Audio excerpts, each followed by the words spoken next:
It's early October. A couple of weeks ago, we cut this field for hay. Plan was to make square bales from all of this field, but part way through, our square baler broke, and I'll show you some video of what happened there. So we switched over to round bales, and we pretty much filled up our hay barn. We were expecting to get maybe half a trailer, well, more like a full trailer again of square bales, but we only got about half a trailer when the square baler broke. But we've got a pretty good stack of square bales, and we have a pretty good stack of round bales now. We had to switch over from the square baler to the round baler, and in this video we're going to show Jeffrey picking up and stacking the round bales into the barn here. On the square baler, we have these needles that thread the string that ties the bale together, that's driven up through the compressed hay, and it's sent up to the knotter here, and this is the end of that needle, and you can see the string going through it. And so that does this side, and on this side there's no needle, and that's because it's snapped off and jammed. And if we go underneath, we can see the broken end of the needle, and it's jammed up in there.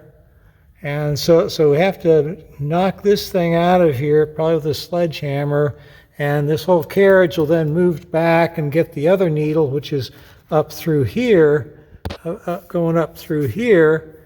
And then we've got a spare baler we use for parts, and so I think we can swap out a new needle into there and be on our way again eventually. But we are in the midst of haying, making square bales, and this sort of interrupted that process. We had to convert over and do round bales using the round baler over there that we just took off. And Jeffries can go ahead and start the engine up, and we'll get going. We've got that. Now this is the middle field. I brought Jeffrey's truck and Jeffrey's hay trailer out, and we've rolled up a bunch of round bales from the middle field here, and now Jeffrey needs to pick them up and load them on the trailer, and then we'll drive them back to the barn and load them into the hay barn.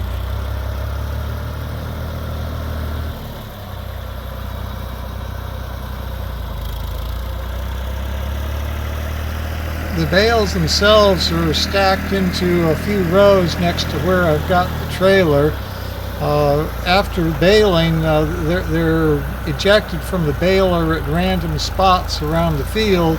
So in order to expedite loading the trailer, we go around with the tractor and pick up the bales, move them to a central location, making it easier to get them all picked up and loaded onto the trailer.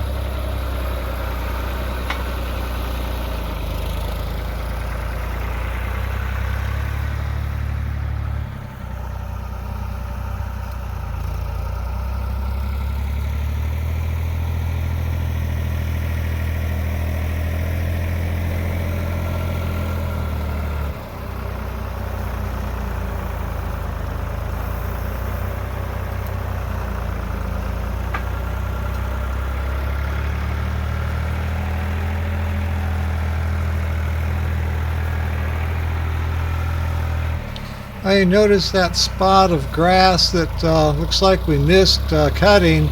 It turns out there was an old pine tree there that we've got it pretty much out of there. You know, we cut it down and but there's still parts of a stump there, and we didn't really want to run the hay mower over this stump, so that's why we missed some grass there. Eventually it'll rot down and we won't have to worry about it.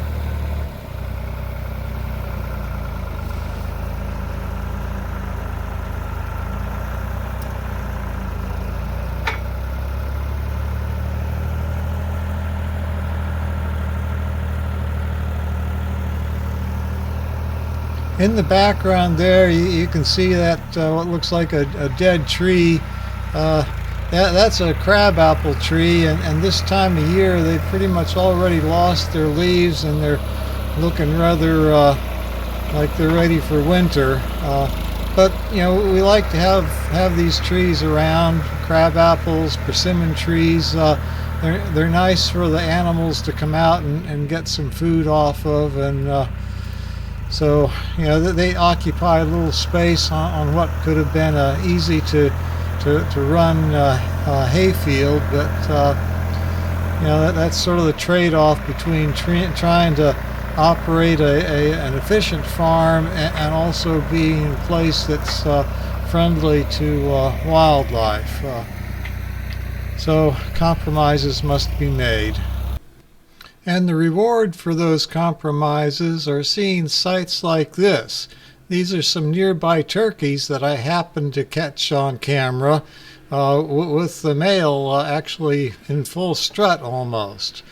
But anyhow, sights like this are nice to see between the turkeys and some quail and the deer and well, of course there's squirrels all over the place. So we enjoy that.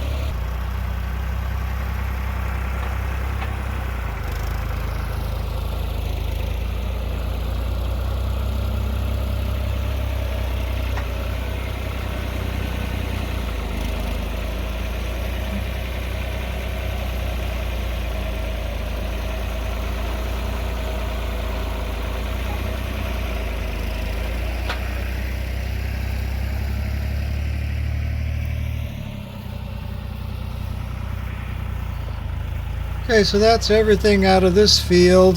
Jeffrey's going to head back in the tractor, and I'm going to bring the truck back to the hay barn where we're going to unload this and other bales from other fields, and that's going to be it for doing hay this year, I think.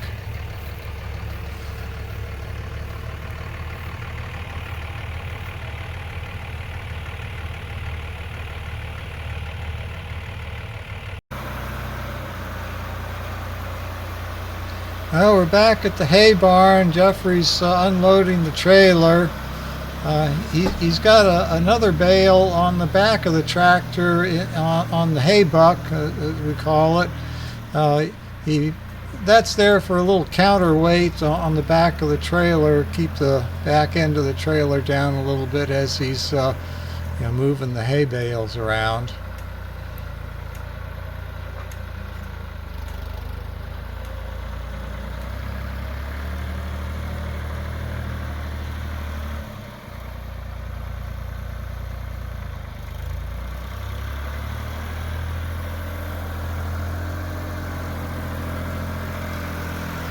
We stack the hay bales on old pallets that we've acquired over the years. We do that to keep the bales up off the concrete, so they've got good air circulation around them. They don't get condensed and get condensation and rot being down next to the concrete. They keep very nicely this way.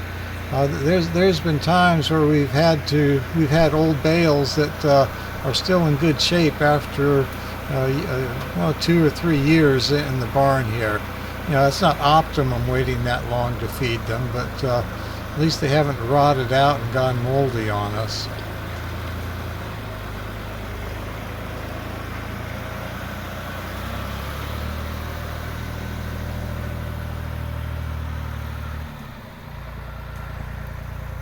This is a hay trailer that Jeffrey, well, he didn't build the metal part of it. He bought this old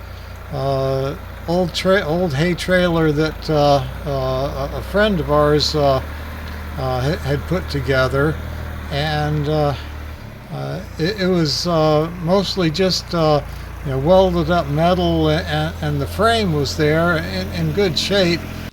This is what it looked like when Jeffrey got it. There was no bed on it, just a steel frame. The axles were shot, so he replaced the axles. He rebuilt ramps for the back of it, rewired it, painted it, and then with my sawmill, we cut 2-inch thick oak planks that we used to make a bed for the trailer. He mounted a toolbox up on top of the front of the trailer, place to keep all the tie-down straps and chains and so on. So we ended up with a pretty good heavy-duty equipment trailer that we could use to move our heavy tractors around, and also a good trailer with which to load up and transport lots of hay.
So there's Thor. He likes to be in the middle of the things.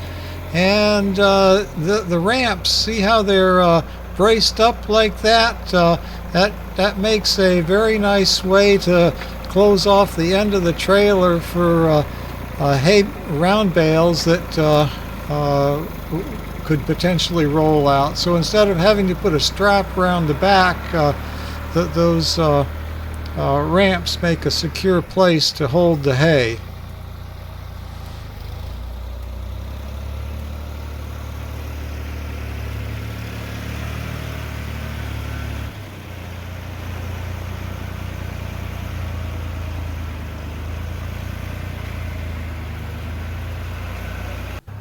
So here's the last bale off the trailer, and there's a few other round bales sitting around that he needs to get moved in, and there's a few more coming out of the field that's nearby that he's going to get.